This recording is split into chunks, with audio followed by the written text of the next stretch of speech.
A great love of mine is bead crochet. There are 3 basic methods for crocheting with beads. The simplest method is based on the chain stitch and single crochet. You can create truly beautiful jewelry with a simple chain of beads. Or you can follow a more ornate pattern that's shaped. In most cases, patterns for this technique are given in text, with occasional diagrams. Many different fibers will work with beads. Some, like cotton, rayon, and tencel, can remain visible to become part of your design. Nylon threads are strong enough to be completely covered with beads, and work particularly well for tubular bead crochet. You can use medium-weight metallic threads, such as Kreinix No. 8 braid, or you can use lighter metallics like Gutermann's in combination with 34-gauge wire. You'll thread the beads onto the wire, so you won't even need a needle, and then crochet them together. Or you can use the wire all by itself. Another method, very popular of late, is tubular bead crochet. You may remember all those gorgeous Victorian beaded ropes.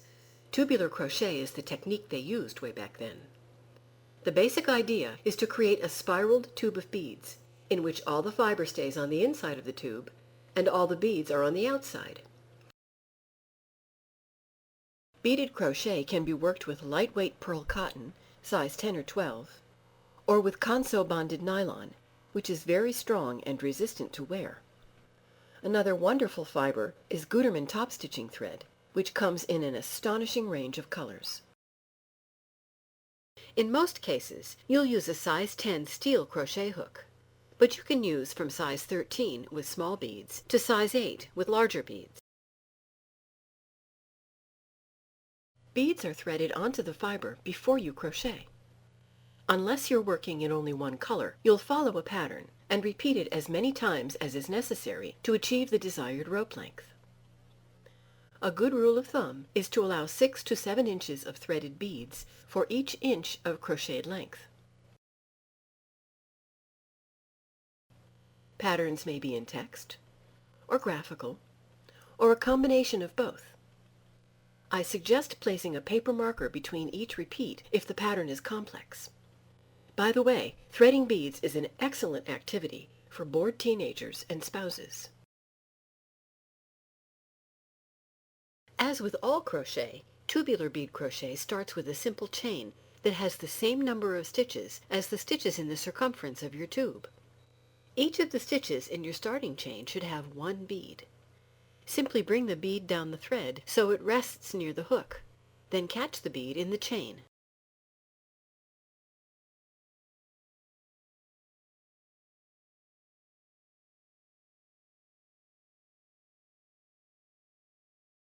Each stitch in the tube will be comprised of 5 distinct steps: in, over, down, around, and through.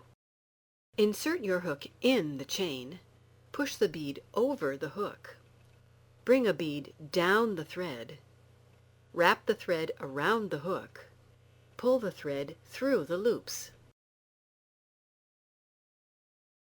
You'll repeat these 5 steps for every stitch. Once you get the hang of it, it's like riding a bicycle. You'll never forget, and it's very relaxing. You'll be amazed to see your threading pattern, which may make absolutely no sense to you, grow into a wonderful geometric as it's crocheted. You can make bracelets, necklaces, and earrings using this technique. Many of those wonderful antique beaded handbags are crocheted using single crochet with beads, sometimes called tapestry bead crochet. These patterns are almost always charted, especially if they're complex. The best combination of materials for this type of beaded crochet is size 12 pearl cotton with size 11/0 seed beads and a number 9 crochet hook. You'll thread the beads on in sections, since it would be cumbersome to thread on all the beads and carry them as you crochet. Thread in reverse order, starting at the top of the section, because the last bead threaded on will be the first bead crocheted, and you're working from the bottom up.